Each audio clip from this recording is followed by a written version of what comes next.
Hello students, कैसे हो आप लोग। आज अपने स्टार्ट करने वाले क्लास 10 का गाला का जो असाइनमेंट है, जिसमें अपने बात करने वाले Gujarati subject paper number 4 section B की। ओके, तो स्टार्ट करेंगे वीडियो को। નીચેના જોડકા યોગ્ય રીતે જોડીને ફરીથી લખો। તે બેસે અહીં શેમાં આવશે? ગઝલ, લઘુ કાવ્યો, દુહા, મુક્તક, હાઇકુ। ક્યારે વાગી તો લોકગીત। Okay, next. કૃષ્ણના ખાલી જગ્યા માત્રથી બધા દુઃખ દૂર થાય છે, તો કૃષ્ણના દર્શન માત્રથી બધા દુઃખ દૂર થાય છે। હું હાથ લંબાવીને તમારા ખાલી જગ્યા સુધી પહોંચવા માંગુ છું, તો હું હાથ લંબાવીને તમારા હૃદય સુધી પહોંચવા માંગુ છું। Okay, next.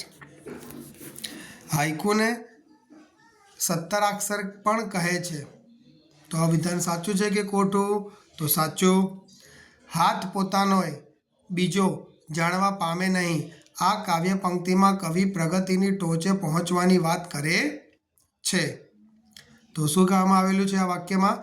કે હાથ પોતાનોય બીજો જાણવા પામે નહીં, તો આ વાક્ય ખોટું છે। ઓકે, પ્રગતિને ટોચે પહોંચવા નથી માંગતો, એનો મતલબ એ નથી થતો। ક નીચેના આપેલા પ્રશ્નોના એક વાક્યમાં ઉત્તર લખો। કવિ દરેક સ્પંદને શું ઈચ્છે છે? કવિ દરેક સ્પંદને ઈશ્વર નામનું રટણ ઈચ્છે છે। જીવમાં જીવ આવવો એટલે ભય જતા સ્થિરતા અનુભવવી। નેક્સ્ટ। વૃંદાવનના માર્ગે વહાલો શું માંગે છે? તો વૃંદાવનના માર્ગે વહાલો દાણ માંગે છે। નેક્સ્ટ। ડ નીચે આપેલા પ્રશ્નોના 2-3 વાક્યમાં ઉત્તર લખો। વરસાદ વરસવાથી પ્રકૃતિ પર તેની શી અસર થઈ? તો વરસાદ વરસવાથી પ્રકૃતિના ચિત્રો બદલાઈ ગયા, ધરતીનું રૂપ ખીલી ઉઠ્યું, વગડો ટહુકી ઉઠ્યો, નદીમાં પૂર આવ્યા। Again repeated. વરસાદ વરસવાથી પ્રકૃતિ પર તેની શી અસર થઈ? તો વરસાદ વરસવાથી પ્રકૃતિના ચિત્રો બદલાઈ ગયા, ધરતીનું રૂપ ખીલી ઉઠ્યું, વગડો ટહુકી ઉઠ્યો, નદીમાં પૂર આવ્યા। શ્રી કૃષ્ણની મુરલીને કવિએ અભાગણી કેમ કહી છે? તો શ્રી કૃષ્ણની મુરલીને કવિએ અભાગણી કહી છે કારણ કે તે સમી સાંજે વાગીને ગોપીને વિહળ બનાવે છે। તે કરવા જેવા કામ પણ કરી શકતી નથી। Again repeated. શ્રી કૃષ્ણની મુરલીને કવિએ અભાગણી કહી છે કારણ કે તે સમી સાંજે વાગીને ગોપીને વિહળ બનાવે છે। તે કરવા જેવા કામ પણ કરી શકતી નથી। કવિ નિરંજન ભગતના મતે પ્રત્યેક વ્યક્તિના હાથમાં શું શું છે? તો નિરંજન ભગતના મતે આપણા હાથમાં કેટલું એ છે? ધન છે, સત્તા છે, કીર્તિ છે, બધું જ છે। ઉષ્મા અને થડકો પણ છે। આપણા હાથ ખાલી ભલે ખાલી દેખાય, પરંતુ એમાં ઘણું બધું છે। નેક્સ્ટ। નીચેના પ્રશ્નોના સવિસ્તાર ઉત્તર લખો। ક્યારે વાગી કાવ્યનો ભાવાર્થ તમારા શબ્દોમાં લખો। તો કાનની મોરલીએ ગોપીનું મન હરી લીધું છે। મોરલીના નાદથી ઘેલી બનેલી ગોપી શુદ્ધ બુદ્ધ ગુમાવી બેઠી છે। તે સૈયરનો સાથ છોડીને, મા બાપને ભૂલીને, બાળકોને રડતા મૂકીને, ઘરના બધા કામ પડતા મૂકીને દોડી આવે છે।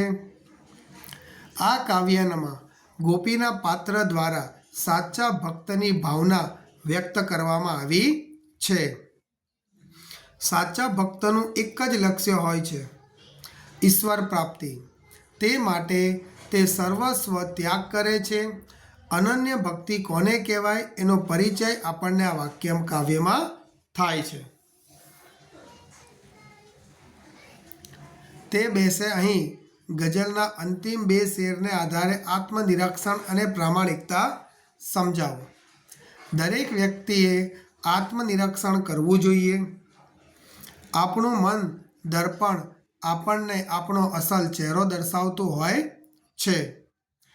આત્મનિરીક્ષણ કરતા દરેક વ્યક્તિને પોતાના ગુણ દોષ સ્પષ્ટ દેખાય છે. વ્યક્તિએ એ ગુણ દોષનો પ્રામાણિકતાથી સ્વીકાર કરવો જોઈએ. જે દોષ દેખાતા હોય તે દૂર કરવા માટેના પ્રામાણિક પ્રયત્નો કરવા જોઈએ. આમ થાય તો વ્યક્તિ માનભર્યા સ્થાનને પાત્ર બને છે. ઓકે, નેક્સ્ટ, દીવાનખાનામાંનું શબ્દચિત્ર આલેખો. તો કાવ્ય નાયિકા દીવાનખાનાને વ્યવસ્થિત કરે છે. તે દરેક વસ્તુ ક્યાં સારી લાગે છે એવું વિચારીને તેની ગોઠવણ કરે છે. સોફા અને લેમ્પનું સ્થાન બદલી કાઢે છે.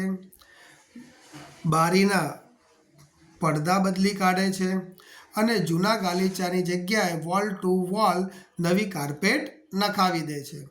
આમ સુશોભનથી દીવાનખાનું પ્રસન્ન થાય છે અને शोभी उठे છે. ओके, सो दैट्स यहाँ पे अपना वीडियो फिनिश होता है. वीडियो पसंद है वीडियो को लाइक और चैनल को सब्सक्राइब करना मत भूलना.